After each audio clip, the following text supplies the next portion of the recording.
నమస్తే, welcome to Swaraj news. ముందుగా headlines.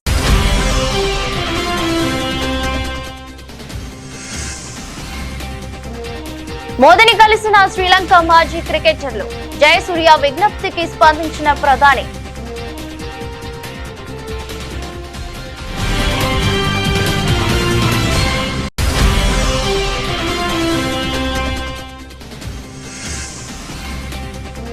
కొందరు ఎప్పుడు ఏడుస్తూనే ఉంటారు. సీఎం స్టాలిన్ పై మోదీ విమర్శలు.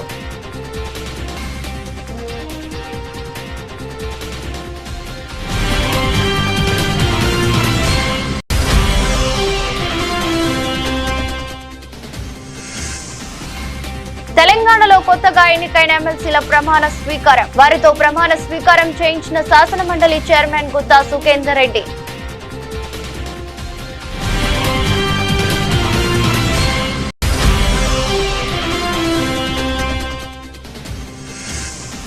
వైద్యం ఆరోగ్యంపై CM Chandrababu power point presentation. చాలా వ్యాధుల నివారణకు డైట్ కంట్రోల్ తప్పనిసరి అని వెల్లడి.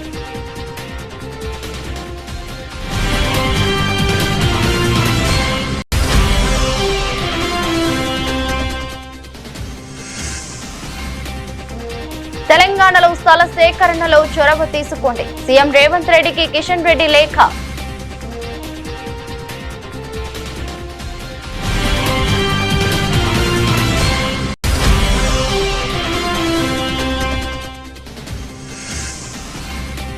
సిండికేట్ అయి రైతులను దోచుకుంటున్నారు. ఆగ్రహం వ్యక్తం చేసిన మాజీ ఎమ్మెల్యే మధునూరి ప్రసాదరాజు.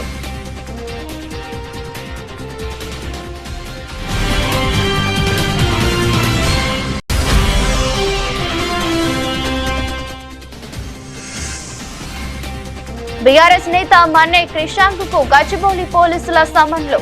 ఈ నెల 9, 10వ తేదీలో గచ్చిబౌలి పోలీస్ స్టేషన్ కు రావాలని నోటీసులు.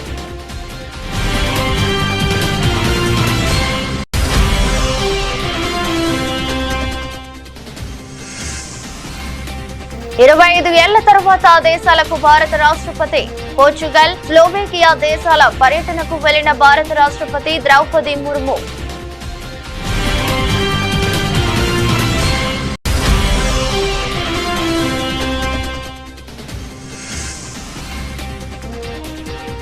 పోలీస్ స్టేషన్లోనే నిందితుడిపై రుబాబు. టీడీపీ మహిళా నేతపై కేసు నమోదు.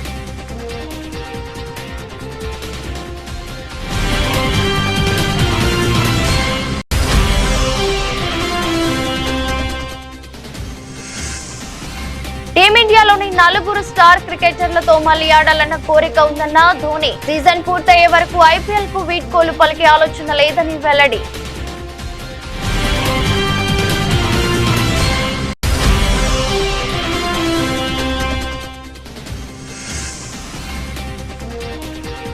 స్టాక్ మార్కెట్లకు బ్లాక్ మండే. 10 సెకండ్లలో 19 లక్షల కోట్ల సంపద ఆవిరి.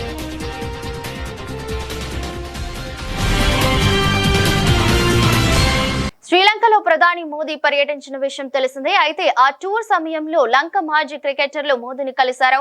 భారత ప్రధానిని కలిసిన వారిలో జయసూర్య, అరవింద డిసిల్వా, కలు వితరణ, చమిండా వాస్, కుమార ధర్మసేన ఉన్నారు. 1996లో ప్రపంచ కప్ గెలిచిన ఆ బృందాన్ని మోదీ ప్రశంసించారు. ఆ రోజుల్లోనే T20 స్టైల్ క్రికెట్ ఆడినట్లు ఆయన మెచ్చుకున్నారు.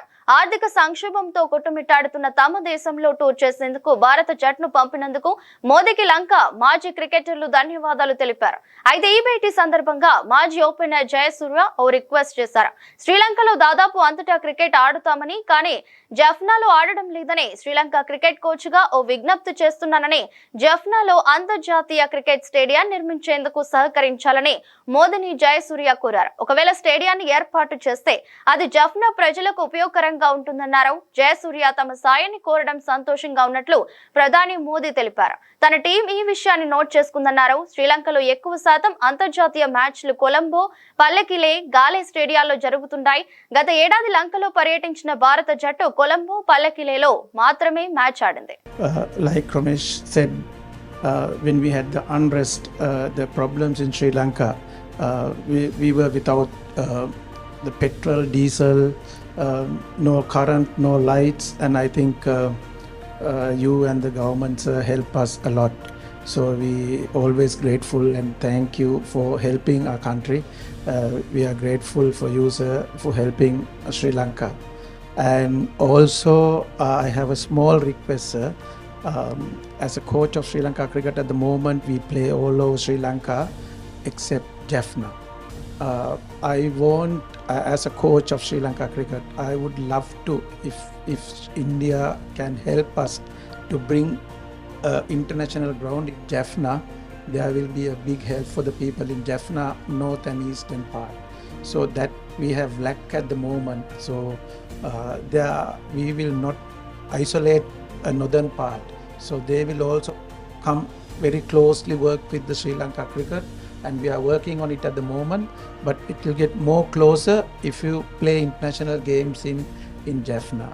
So I have a small request, if can help to bring something. मुझे जयसूर्या के मुंह से ये सारी बातें सुन करके बहुत अच्छा लग रहा है, क्योंकि ये बात सही है। जहाँ तक भारत का हमेशा ये रहता है कि नेबरहुड फर्स्ट, जितना जल्दी हम पड़ोसी देशों की किसी भी संकट में मदद कर सकते हैं। अभी आपने देखा हो म्यांमार में भूकंप आया तो हम फर्स्ट रिस्पोंडेंट थे, क्योंकि हम मानते हैं कि हमारे पड़ोस के मित्र देशों के लिए चिंता सबसे पहले करना भारत की जिम्मेवारी भी। बड़ा देश है, और जब ये आर्थिक संकट आया और बहुत बड़ी परिस्थिति थी, तो भारत का तो एक ही मत था कि भाई हम श्रीलंका इस संकट में से बाहर आना चाहिए और हम उसको पूरी मदद करेंगे। इस भूमिका से हमने ये कोशिश की, हम तो इसे अपना कर्तव्य मानते हैं। और मैं आज भी आपने देखा हो कि मैंने कई नए प्रोजेक्ट्स अनाउंस किए हैं, लेकिन मुझे अच्छा लगा कि आपने जाफना की चिंता की है, और ये अपने आप में बहुत अच्छा मैसेज जाएगा कि श्रीलंका का एक क्रिकेट लीडर, जाफना में भी क्रिकेट होना चाहिए, वो बाहर नहीं होना चाहिए, इंटरनेशनल गेम वहाँ भी खेली जानी चाहिए। ये विचार अपने आप में बहुत बड़ी ताकत देता है, और मैं आपको विश्वास देता हूँ मेरी टीम इस पर ज़रूर कुछ नोट करेगी कैसे किया जा सकता है। लेकिन मुझे अच्छा लगा आप लोगों ने समय निकाला, पुरानी यादें ताज़ा हुई, सबके चेहरे देखने को मुझे मौका मिल गया। लेकिन मैं चाहूँगा कि भारत के साथ आपका नाता बना रहे, और आप जो भी साहस करें, मेरी तरफ से जो भी आपको सहयोग हो सकता है मेरी तरफ से रहेगा।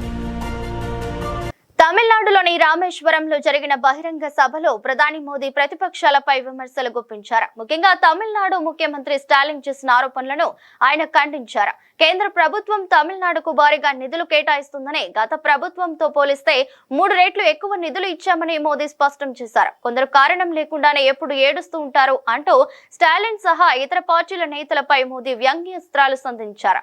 కేంద్ర ప్రభుత్వం నిధులు ఇవ్వటం లేదని, తమిళనాడును విస్మరిస్తుందని స్టాలిన్ చేసిన ఆరోపణలను ఆయన పరోక్షంగా తిప్పికొట్టారు. గత దశాబ్దంలో తమిళనాడు అభివృద్ధికి కేంద్రం భారీగా నిధులు కేటాయించిందని, రైల్వే ప్రాజెక్టులకు నిధులు గణనీయంగా పెంచామని మోదీ వివరించారు. తమిళనాడు అభివృద్ధికి కేంద్రం కట్టుబడి ఉందని పునరుద్ఘాటించారు. కేంద్రం తమకు నిధులు ఇవ్వటం లేదని స్టాలిన్ చేస్తున్న ఆరోపణలను మోదీ ఖండించారు. विकसित भारत के सफर में तमिलनाडु का बहुत बड़ा रोल है। मैं मानता हूं तमिलनाडु का सामर्थ्य जितना ज्यादा बढ़ेगा, भारत की ग्रोथ उतनी ही तेज होगी।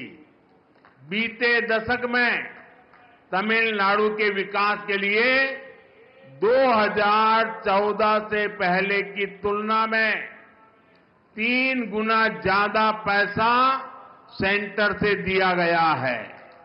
जब इंडी अलायंस की सरकार थी, डीएमके उस सरकार में विराजमान थे, तब जितना पैसा मिला उससे 3 गुना मोदी सरकार ने दिया है। इससे तमिलनाडु की इकोनॉमिक और इंडस्ट्रियल ग्रोथ में बहुत बड़ी मदद मिली है। நண்பர்களே, வளர்ச்சியடைந்த பாரதம் நோக்கிய பயணத்தில் தமிழ்நாட்டிற்கென மிகப்பெரிய பங்கு இருக்கின்றது. தமிழ்நாட்டின் வல்லமை எத்தனை அதிகம் உயர்கிறதோ, பாரதத்தின் வளர்ச்சியும் அந்த அளவுக்கு விரைவாகும் என்று நான் கருதுகிறேன். கடந்த 10 ஆண்டிலே தமிழ்நாட்டின் வளர்ச்சிக்காக 2014ஆம் ஆண்டிற்கு முந்தைய காலத்துடன் ஒப்பு நோக்கும் போது திராவிட முன்னேற்றக் கழகத்தின் ஆட்சி கூட்டணியில் இருந்தபோது இருந்ததை விட 3 மடங்கு அதிக நிதியை மத்திய அரசு அளித்திருக்கிறது. తెలంగాణ రాష్ట్ర శాసన మండలి వేదికగా నూతనంగా ఎన్నికైన ఎమ్మెల్సీలు సోమవారం ప్రమాణ స్వీకారం చేశారు. పట్టభద్రులు, టీచర్, ఎమ్మెల్యే కోట ఎమ్మెల్సీ ఎన్నికల్లో పలువురు సభ్యులు ఎమ్మెల్సీలుగా ఎన్నికైన విషయం తెలిసిందే. కొత్తగా 8 మంది ఎమ్మెల్సీలు ఎన్నికయ్యారు. శాసన మండలి చైర్మన్ గుత్తా సుఖేందర్ రెడ్డి వారితో ప్రమాణ స్వీకారం చేయించారు. శ్రీపాల్ రెడ్డి, శంకర్ నాయక్, నెల్లికంటి సత్యం, మల్కా కొమరయ్య, అంజిరెడ్డి తదితరులు ప్రమాణం చేశారు. ఈ కార్యక్రమానికి మంత్రి శ్రీధర్ బాబు, కేంద్ర మంత్రి కిషన్ రెడ్డి, రాజ్యసభ సభ్యులు doctor Laxman, MP Raghunandan Rao, MLC ఏవిన్ Reddy, Jana Reddy, Uttam Kumar Reddy తదితరులు హాజరయ్యారు. కాగా 7 ఎమ్మెల్సీలు మాత్రమే ప్రమాణ స్వీకారం చేశారు. బీఆర్ఎస్ పార్టీ నుంచి ఎమ్మెల్సీగా ఎన్నికైన దాసోజు శ్రవణ్ మరో రోజు ప్రమాణ స్వీకారం చేస్తారని ఆ పార్టీ వర్గాలు తెలిపాయి. కాగా ఎమ్మెల్యే కోటాలో కాంగ్రెస్ నుంచి విజయశాంతి, అద్దంకి దయాకర్, శంకర్ నాయక్, సిపిఐ నుంచి నెల్లికంటి సత్యం, బీఆర్ఎస్ నుంచి దాసోజు శ్రవణ్ ఏకగ్రీవంగా ఎన్నికయ్యారు. కరీంనగర్ పట్టభద్రులు, టీచర్ ఎమ్మెల్సీ ఎన్నికల్లో బీజేపీ అభ్యర్థులు అంజిరెడ్డి, మల్కా కొమరయ్య విజయం సాధించారు. అలాగే ఖమ్మం టీచర్ ఎమ్మెల్సీ స్థానం నుంచి పీఆర్టీయూ అభ్యర్థి శ్రీపాల్ రెడ్డి గెలిచారు.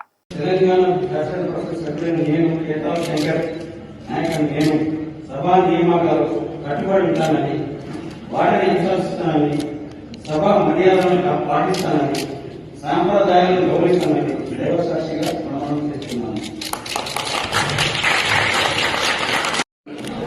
తెలంగాణ శాసన పరిషత్ సభ్యులైన అత్యంత దయాకరని నేను సభా నిర్ణయాలకు కట్టుబడి ఉంటానని, వాటిని అనుసరిస్తానని, సభా మర్యాదలను పాటిస్తానని, సంప్రదాయాలను గౌరవిస్తానని దైవసాక్షిగా ప్రమాణం చేస్తున్నాను.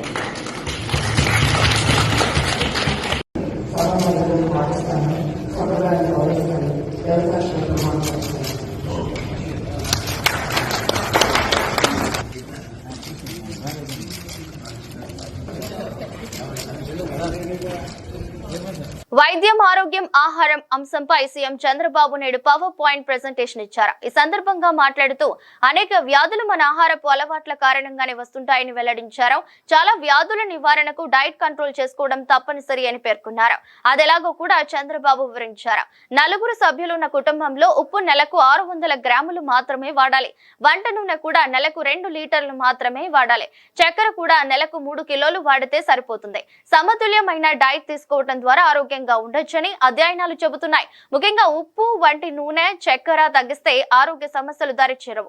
ప్రతిరోజు అరగంట పాటు వ్యాయామం చేయాలని రాష్ట్ర ప్రజలను కోరుతున్నా, వీలైతే ప్రాణాయామం చేయాలని పిలుపునిస్తున్నా. ఇటీవల రూపొందించిన న్యూట్రిఫుల్ యాప్ కు స్కోచ్ అవార్డు లభించింది. ఈ యాప్ ను 4 లక్షల మంది డౌన్లోడ్ చేసుకున్నారని వివరించారు. ఇక్కడ ఇవి చూసిన తర్వాత మా వాళ్ళు టాప్ 10 డిసీజెస్ కంట్రోల్ చేయడానికి ప్రపంచం అంతా ఎలాంటి ఎక్స్పెరిమెంట్ చేశారు అనే దానికి ఒక ఇది చేశారు. అందులో మీరు చూస్తే WHO కూడా ఒక అసెస్మెంట్ ఇచ్చారు. ఆ అసెస్మెంట్ ఏంటంటే as on today 4 member family, ఈ 4 మెంబర్ ఫ్యామిలీ సాల్ట్ 5 గ్రాములు పర్ డే, మంత్లీ 30 రోజులు కాబట్టి వాళ్ళ అందరికి 600 గ్రాములు సాల్ట్ వాడితే ఆ ఫ్యామిలీ ఐడిల్. అదే సమయంలో ఆయిల్ 15 ml ఫర్ డే చొప్పున 1800 ml అంటే 2 లీటర్లు అప్రాక్సిమేట్ గా వాడితే that is the ideal. Sugar 25 గ్రాములు 30 రోజులు 3000 గ్రాములు, దగ్గర దగ్గర 3 kgs. అంటే ప్రతి ఒక్కరు 4 ఉండే ఫ్యామిలీ యావరేజ్ న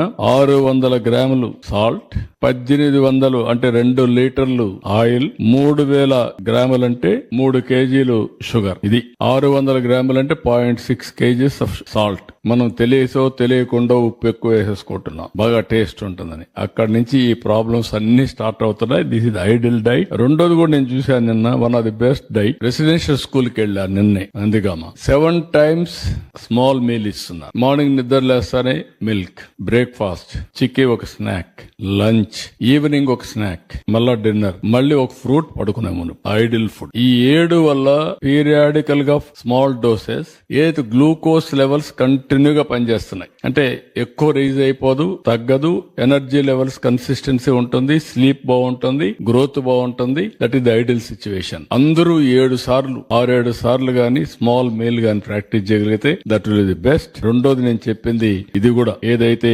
600 గ్రాములు సాల్ట్, అదే మరి 2 లీటర్లు మాక్సిమం ఆయిల్, ఇంకొక పక్కన 3 కేజీలు షుగర్. ఈ 2 థంబ్ రూల్ కింద గాని ఫ్యామిలీస్ అన్ని ప్రాక్టీస్ చేయగలిగితే చాలా డిసీజెస్ మనం కంట్రోల్ చేసుకునే పరిస్థితి వస్తుంది.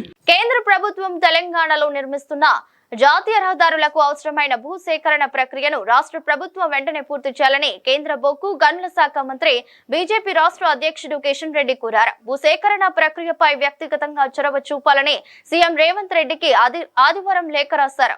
రాష్ట్రంలో 2500 కిలోమీటర్ల పొడవైన జాతీయ రహదారుల ప్రాజెక్టులు వివిధ దశల్లో ఉన్నాయి. అందులో రీజనల్ రింగ్ రోడ్డు కాకుండా 12,613 కోట్ల అంచనా వ్యయంతో 691 కిలోమీటర్ల పొడవు నిర్మిస్తున్న 16 జాతీయ రహదారుల ప్రాజెక్టులు వివిధ దశల్లో ఉన్నాయి. వీటి నిర్మాణానికి 1,550 హెక్టార్ల భూమి అవసరం ఉంది. ఈ స్థల సేకరణకు సంబంధించి రాష్ట్ర ప్రభుత్వ అధికారులకు కేంద్ర రోడ్డు రవాణా, జాతీయ రహదారుల మంత్రిత్వ శాఖ, జాతీయ రహదారుల సంస్థ అధికారులు పలుసార్లు లేఖలు రాస్తే ఇప్పటి వరకు 904 హెక్టార్ల భూమి రాష్ట్ర ప్రభుత్వం స్వాధీనం చేసింది. ఇంకా 646 హెక్టార్ల భూమి ఇవ్వాలి. రాష్ట్ర ప్రభుత్వం సకాలంలో స్థలాన్ని సేకరించేస్తే ఆయా ప్రాజెక్టులను సకాలంలో పూర్తి చేయడానికి కేంద్ర ప్రభుత్వానికి వీలుంటుందని కిషన్ రెడ్డి పేర్కొన్నారు. రాష్ట్రంలో కూటమి నేతల చేతుల్లో ఆక్వా రంగం ఉండటంతో ఇష్టారాజ్యంగా వారు ఆక్వా రైతులను దోచుకుంటున్నారని వైఎస్ఆర్సీపీ పశ్చిమ గోదావరి జిల్లా అధ్యక్షుడు మాజీ ఎమ్మెల్యే ముదునూరి ప్రసాదరాజు మండిపడ్డారు. భీమవరంలో మీడియాతో మాట్లాడుతూ కూటమి నేతలు ఆక్వా సంస్థలను అడ్డం పెట్టుకుని సిండికేట్ గా మారి రైతులను నిలుపు దోపిడీ చేస్తున్నారని ఆగ్రహం వ్యక్తం చేశారు. టారిఫ్ల సాకుతో ఆక్వా రేట్లను గణనీయంగా తగ్గించి వేశారని ధ్వజమెత్తారు. ఆక్వా రైతులకు అండగా నిలవాల్సిన ప్రభుత్వం కూటమి నేతలకే కొమ్ము కాస్తుందని అన్నారు. ఒకటైతే గమనించాలి, జనరల్గా ఇప్పుడు ఈ సిండికేట్గా ఏర్పడినటువంటి ఎక్స్పోర్టర్స్ అందరూ కూడా మరి ఇప్పుడు ఉన్నటువంటి ప్రభుత్వానికి మద్దతుదారులు. దానివల్ల ఈ ప్రభుత్వంలో ఉన్నటువంటి నాయకులు ఎవరు కూడా వారిని నియంత్రించేటువంటి పరిస్థితి వాళ్ళకి లేదు. ఇవాళ ఎక్స్పోర్ట్, అమెరికా ఎక్స్పోర్ట్ పేరుతోటి 50 రూపాయలు 40 రూపాయలు తగ్గించున్నారు. మొత్తం ఎక్స్పోర్ట్లో ఓన్లీ 30% ఓన్లీ అమెరికా ఎక్స్పోర్ట్, కనుమ చైనా 20% ఎక్స్పోర్ట్, ఇతర దేశాలు కనుమ 50% ఎక్స్పోర్ట్. 30% ఎక్స్పోర్ట్ అయ్యేటువంటి అమెరికా సుంకాన్ని దృష్టిలో పెట్టుకుని అమెరికాలో దిగుమతి అయ్యేటువంటి ఆహార ఉత్పత్తులకి ట్యాక్స్ వేస్తే దాన్ని వంకగా తీసుకుని ఈ రోజున ఇక్కడ 40 రూపాయలు 50 రూపాయలు మాట్లాడితే తగ్గించడం, మరి రైతులు దీని మీద చాలా ఒత్తిడికి గురవుతూ ఉన్నారు. ఎందుకనంటే అసలు దీంట్లో 20 కౌంట్ నుంచి 50 కౌంట్ వరకునే అమెరికా ఎక్స్పోర్ట్ అవుతుంది. మరి 70 కౌంట్ నుంచి 100 కౌంట్ దాకా అమెరికా ఎక్స్పోర్ట్ చేసుకోదు. కానీ ఆ రేటు కూడా మరి 100 కౌంట్ రేటు కూడా తగ్గించడం ఆశ్చర్యంగా ఉంది. మరి ఎవరికైనా ఎక్స్పోర్ట్కి నష్టం వస్తుందని అంటే టక్కనే రేట్లు పెంచేస్తున్నారు. ఇదే రకంగా గతంలో కూడా ఫీడ్ రేట్లు, గతంలో ఉన్నటువంటి ముడి సరుకు పెరిగింది. పెరిగితే ఆ రోజున ఫీడ్ రేట్ పెంచితే దాన్ని నియంత్రించడం జరిగింది. ఆ రోజున సోయా 83 రూపాయలు ఉండేది, ఈ రోజున 23 రూపాయలు ఉంది సోయా కేజీ. కానీ మరి దాన్ని నియంత్రించి మేత రేట్లు తగ్గించవలసినటువంటి బాధ్యత ఈ ప్రభుత్వానికి ఉంది. కానీ వాళ్ళకి తగ్గితేనేమో మేత రేట్లు తగ్గించట్లేదు. ఎక్కడైనా నష్టం వస్తుంది, పెరిగిందంటే ఆ భారాన్ని రైతు మీద వేసేటువంటి పరిస్థితి ఏర్పడుతూ ఉంది. ఇలా ఒక పక్క రైతుని మరి ఎన్నో హామీలు ఇచ్చి మోసపుచ్చి ఈ ప్రభుత్వం అధికారంలోకి వచ్చింది. బీఆర్ఎస్ నేత మన్నే క్రిషాంక్ కు గచ్చిబౌలి పోలీసులు సమన్లు ఇచ్చారు. హెచ్సియు విద్యార్థుల పోరాటానికి సంబంధించిన కేసుల్లో ఈ నెల 9, 10వ తేదీలో గచ్చిబౌలి పోలీస్ స్టేషన్ కు రావాలని క్రిషాంక్ పోలీసులు నోటీసులు అందజేశారు. హెచ్సియు అంశంలో ఇప్పటికే క్రిషాంక్ పై 4 ఎఫ్ఐఆర్లు నమోదయ్యాయి.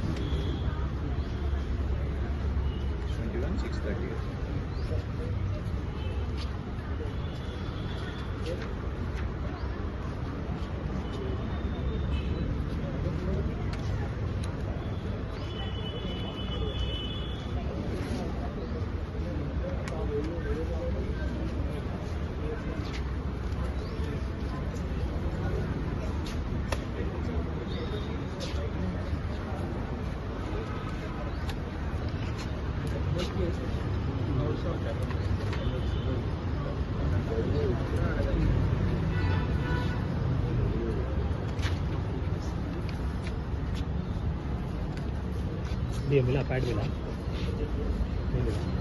फोन रखो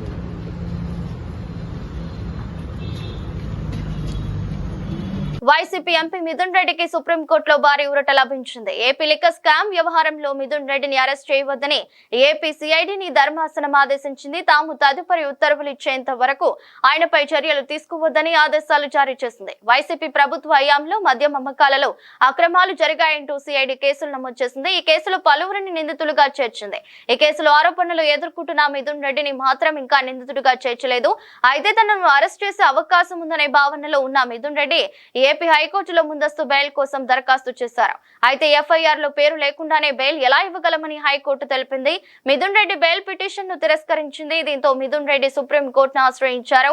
ఆయన పిటిషన్ ను ఈ రోజు విచారించిన సుప్రీంకోర్టు తాము ఉత్తర్వులు ఇచ్చేంత వరకు ఆయనను అరెస్ట్ చేయవద్దని సిఐడిని ఆదేశించింది. భారత రాష్ట్రపతి ద్రౌపది ముర్ము పోర్చుగల్, స్లోవేకియా దేశాల పర్యటనకు వెళ్లారు. ఈ విషయాన్ని విదేశీ వ్యవహారాల శాఖ అధికార ప్రతినిధి రణదీప్ జైస్వాల్ ఆదివారం ఎక్స్ వేదికగా తెలిపారు. రాష్ట్రపతి ద్రౌపది ముర్ము పోర్చుగల్, స్లోవేకియా దేశాల అధికారిక పర్యటనకు బయలుదేరారని ఆయన తెలిపారు.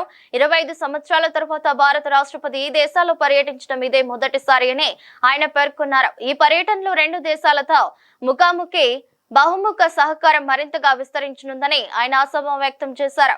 భారత్ పోర్చుగల్ దౌత్య సంబంధాలకు 50 సంవత్సరాలు పూర్తయిన సందర్భంగా ద్రౌపది ముర్ము లిస్బన్ లో పర్యటించనున్నారు. హైదరాబాద్ కంచె గచ్చిబౌలి భూముల వ్యవహారంపై బాలీవుడ్ నటి దియా మిర్జా తెలంగాణ ప్రభుత్వంపై మండిపడ్డారు.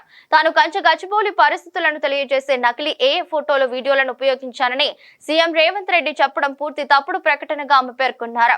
తాను పోస్ట్ చేసినవి ఒరిజినల్ వీడియోలని ఎక్స్ వేదికగా దియా మిర్జా స్పష్టం చేశారు. తెలంగాణ ముఖ్యమంత్రి నిన్న ఒక ట్వీట్ చేశారు. కంచె గచ్చిబౌలి వద్ద పరిస్థితి గురించి ఆయన కొన్ని వాదనలు చేశారు. వాటిలో ఒకటి, ప్రభుత్వం వేలం వేయాలనుకున్న 400 ఎకరాల భూమిపై జీవ వైవిధ్యాన్ని కాపాడాలని విద్యార్థులు చేసిన నిరసనకు మద్దతుగా నేను నకిలీ రూపొందించిన చిత్రాలు, వీడియోలను ఉపయోగించానని అన్నారు. ఇది పూర్తిగా తప్పుడు ప్రకటన. నేను రూపొందించిన ఒక్క చిత్రం లేదా వీడియోను కూడా పోస్ట్ చేయలేదు. నేను పోస్ట్ చేసినవి ఒరిజినల్ వీడియోలు. మీడియా తెలంగాణ ప్రభుత్వం అలాంటి వాదనలు చేసే ముందు వాస్తవాలను ధృవీకరించుకోవాలని దియా మిర్జా ట్వీట్ చేశారు. విశాఖ పార్లమెంటరీ నియోజకవర్గం టీడీపీ మహిళా విభాగం అధ్యక్షురాలు సర్వసిద్ధి అనంతలక్ష్మిపై నిన్న పోలీసులు కేసు నమోదు చేశారు. వారి కథనం ప్రకారం అక్కిరెడ్డిపాలెంకి చెందిన కొత్తూరు నరేంద్ర హైదరాబాద్ లో సాఫ్ట్వేర్ ఇంజనీర్. ఆర్టీసీలో ఉద్యోగాలు ఇప్పిస్తామని నరేంద్ర తమ నుంచి 40 లక్షలు తీసుకుని మోసం చేశాడని అనంతలక్ష్మి గత నెల 2న పోలీసులకు ఫిర్యాదు చేశారు. పోలీసులు నరేంద్రను పిలిచి విచారిస్తుండగా విషయం తెలుసుకున్న అనంతలక్ష్మి పోలీస్ స్టేషన్ కు చేరుకుని తన కాలి చెప్పుతో నరేంద్ర చెంపలు వాయించారు. విచారణ అనంతరం నిందితుడు నరేంద్రను పోలీసులు అరెస్ట్ చేశారు. ఆ తర్వాత ఆయన బెయిలుపై విడుదలయ్యారు. అనంతరం ఆయన నగర పోలీస్ కమిషనర్ శంకప్రతాప్ బాగ్చిని కలిసి అనంతలక్ష్మి తనను పోలీస్ స్టేషన్ లోని చెప్పుతో కొట్టినట్టు ఫిర్యాదు చేశారు. సిపి దీన్ని తీవ్రంగా పరిగణించారు. ఆయన ఆదేశాల మేరకు పోలీస్ స్టేషన్ లోని సీసీటీవీ ఫుటేజ్ ని పరిశీలించి దాని ఆధారంగా నిన్న అనంతలక్ష్మిపై పోలీసులు కేసు నమోదు చేశారు. కాగా పోలీస్ స్టేషన్ లో నిందితుడిపై చేయి చేసుకోవడం తప్పని సిఐ పార్థసారథి వారిస్తున్న అనంతలక్ష్మి వినలేదు. సరికదా, నా గురించి నీకు తెలియదు, నిన్న ఇక్కడి నుంచి ట్రాన్స్ఫర్ చేయిస్తా అని సిఐని ఆమె బెదిరించినట్టు స్టేషన్ వర్గాలు తెలిపాయి. సిఐ కూడా బెదిరింపు వాస్తవమేనని తెలిపారు. ఏపీలో ఈ రోజు నుంచి నెట్వర్క్ ఆసుపత్రుల్లో వైద్య సేవలు నిలిచిపోవడంపై ఏపీసీసీ చీఫ్ వైఎస్ షర్మిలారెడ్డి స్పందించారు. ఆరోగ్యశ్రీ సేవలకు సంబంధించి కూటమి ప్రభుత్వంపై తీవ్ర స్థాయిలో మండిపడ్డారు. ఆరోగ్యశ్రీ బకాయిలు విడుదల చేయకుండా వైద్య సేవలు ఆపేదాకా చూశారని ఫైర్ అయ్యారు. పేదోడికి వైద్యం అందని ద్రాక్ష అయిందని, ఆరోగ్యశ్రీ అనారోగ్యశ్రీగా మారిందంటూ విమర్శలు గుప్పించారు. పేరుకు రైజింగ్ స్టేట్ కానీ వైద్య సేవలకు దిక్కులేదంటూ వ్యాఖ్యలు చేశారు. పేదోడి ఆరోగ్యానికి రాష్ట్రంలో భరోసా లేదన్నారు. ప్రజారోగ్యంపై కూటమి ప్రభుత్వానికి అంతులేని నిర్లక్ష్యం వహిస్తుందన్నారు. ఆరోగ్యశ్రీ సేవల కింద 3,500 కోట్లు పెండింగ్ పెట్టడం నిజంగా సిగ్గుచేటని ఆగ్రహం వ్యక్తం చేశారు. గత 9 నెలలుగా పూర్తి స్థాయిలో బకాయిలు విడుదల చేయకుండా వైద్య సేవలు ఆపేదాకా చూడటం అంటే ఆరోగ్యశ్రీపై సర్కారుకున్న చిత్తశుద్ధి ఏంటో అర్థమవుతుందన్నారు. పథకాన్ని నిర్వీర్యం చేసే కుట్రలో భాగమే ఇదంతా అంటూ ఆరోపించారు. కూటమి ప్రభుత్వం అధికారంలోకి వచ్చిన నాటి నుంచి ఆరోగ్యశ్రీ అనారోగ్యశ్రీగా మారిందన్నారు. పేదోడికి వైద్యం అందని ద్రాక్ష అయిందని అన్నారు. వైద్య సేవలను విస్తృత పరుస్తామని, వైద్యానికి గ్లోబల్ సిటీగా చేస్తామని గొప్పలు చెప్పే చంద్రబాబు ముందు ఆరోగ్యశ్రీ నిధులు విడుదల చేయాలని అన్నారు. భారత జట్టులోని 4 స్టార్ క్రికెటర్లతో మళ్లీ ఆడాలనే కోరిక ఉందని భారత మాజీ కెప్టెన్ మహేంద్ర సింగ్ ధోని అన్నారు. ధోని ప్రస్తుతం చెన్నై సూపర్ కింగ్స్ తరపున ఆడుతున్న విషయం తెలిసిందే. తాజాగా ఓ పాడ్కాస్ట్ లో ధోని పాల్గొనగా ఆ సందర్భంలో ఎదురైన ప్రశ్నకు ఆయన ఆసక్తికర సమాధానం ఇచ్చారు. మళ్లీ అవకాశం వస్తే గతంలో టీమిండియాలో అదరకొట్టిన వీరేంద్ర సెహ్వాగ్, సచిన్ టెండూల్కర్, సౌరవ్ గంగూలీ, యువరాజ్ సింగ్ లతో కలిసి ఆడాలని కోరుకుంటున్నానని అన్నారు. ఈ సందర్భంగా పలు విషయాలను ఆయన పంచుకున్నారు. 2007 టీ20 వరల్డ్ కప్ సమయంలో ఇంగ్లాండ్ తో జరిగిన మ్యాచ్ ను ధోని గుర్తు చేసుకున్నారు. నాడు యువరాజ్ సింగ్ బాదిన సిక్సర్లను గుర్తు చేస్తూ అందరూ ఆటగాళ్లు తమ జీవితాల్లో మ్యాచ్ విన్నర్లేనని వ్యాఖ్యానించారు. అలానే తన రిటైర్మెంట్ వార్తలను ధోని ఖండించారు. సీజన్ పూర్తయ్యే వరకు ఐపీఎల్ కు వీడ్కోలు పలికే ఆలోచన లేదని పేర్కొన్నారు. భారత స్టాక్ మార్కెట్లు సోమవారం భారీగా పతనమయ్యాయి. రికార్డు స్థాయిలో సెన్సెక్స్ 3000 పాయింట్ల పతనం కాగా నిఫ్టీ 1000 పాయింట్లకు పైగా పతనమైంది. అమెరికా అధ్యక్షుడు డొనాల్డ్ ట్రంప్ ప్రతీకార సుంకాలతో పాటు అమెరికా స్టాక్ మార్కెట్లు రికార్డు స్థాయిలో పతనమయ్యాయి. మరోవైపు ఆసియా మార్కెట్లు సైతం భారీ నష్టాల్లో కొనసాగుతున్నాయి. హాంకాంగ్, చైనా మార్కెట్లు దాదాపు 10% పతనమయ్యాయి. ఈ భయాలు దేశీయ మార్కెట్లపై తీవ్ర ప్రభావం చూపాయి. ఈ క్రమంలోనే సోమవారం ప్రారంభంలోనే సెన్సెక్స్ 3000 పాయింట్లకు పైగా పతనమైంది. నిఫ్టీ 1000 పాయింట్లకు పైగా తగ్గింది. ప్రస్తుతం సెన్సెక్స్ 2533 పాయింట్లు తగ్గి 72,824.03 వద్ద కొనసాగుతుంది. నిఫ్టీ 817.5 పాయింట్లు తగ్గి 22,806.95 వద్ద సాగుతుంది. ఇక డాలర్ మారకంతో పోలిస్తే రూపాయి విలువ 30 పైసలు తగ్గి 85.74కి చేరింది. ఏప్రిల్ 4న బీఎస్సీలో జాబితా అయిన అన్ని షేర్ల మొత్తం మార్కెట్ క్యాప్ 4,34,34,886.46 కోట్లుండగా నేడు మార్కెట్లు ప్రారంభమైన కొద్దిసేపటికి 3,83,175,173.56 కోట్లకు తగ్గింది. ప్రారంభంలోనే పెట్టుబడిదారుల మూలధనం 19,39,712.9 కోట్ల సంపద ఆవిరైంది. ఏప్రిల్ 3న బీఎస్సీలో లిస్ట్ అయిన కంపెనీల మార్కెట్ క్యాప్ 4,13,33,265.92 కోట్లుగా ఉంది. సెన్సెక్స్ లో భారత్ ఎయిర్టెల్ మాత్రమే గ్రీన్ జోన్ లో ఉంది. కానీ కేవలం 1% కంటే తక్కువగానే పెరిగింది. మరోవైపు ఇన్ఫోసిస్, టాటా మోటార్స్ భారీ నష్టాలను చవిచూశాయి. వార్తలు ముగించే ముందు మరోసారి హెడ్లైన్స్.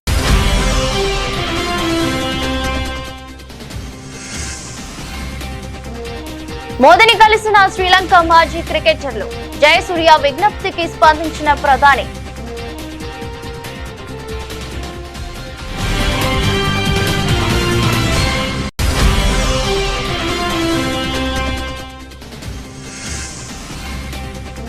కొందరు ఎప్పుడు ఏడుస్తూనే ఉంటారు. సీఎం స్టాలిన్ పై మోదీ విమర్శలు.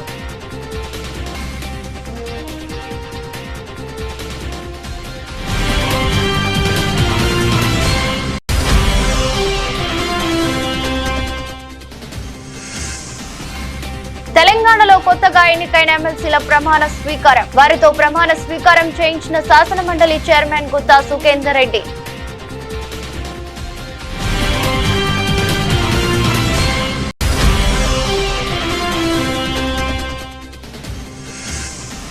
వైద్యం, ఆరోగ్యంపై CM Chandrababu power point presentation. చాలా వ్యాధుల నివారణకు డైట్ కంట్రోల్ తప్పనిసరి అని వెల్లడి.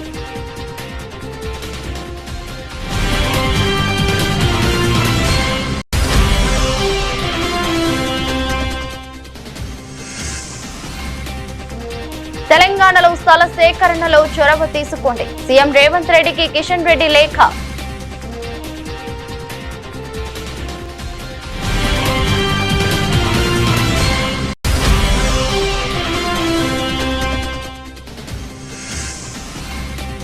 సిండికేట్ అయి రైతులను దోచుకుంటున్నారు. ఆగ్రహం వ్యక్తం చేసిన మాజీ ఎమ్మెల్యే మధునూరి ప్రసాదరాజు.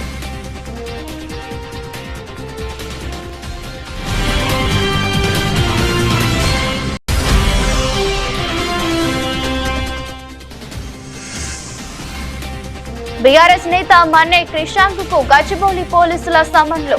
ఈ నెల 9, 10వ తేదీలో గచ్చిబౌలి పోలీస్ స్టేషన్ కు రావాలని నోటీసులు.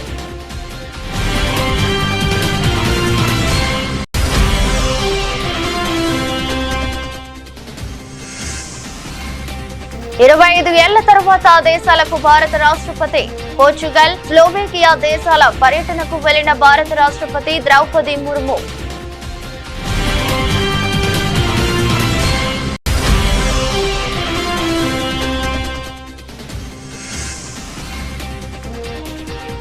పోలీస్ స్టేషన్లోనే నిందితుడిపై రుబాబు. టీడీపీ మహిళా నేతపై కేసు నమోదు.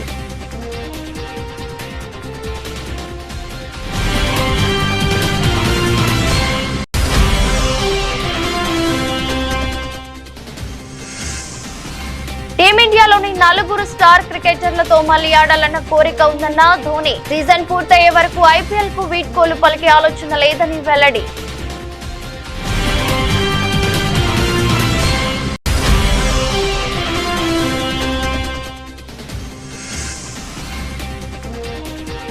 స్టాక్ మార్కెట్లకు బ్లాక్ మండే. 10 సెకండ్లలో 19 లక్షల కోట్ల సంపద ఆవిరి.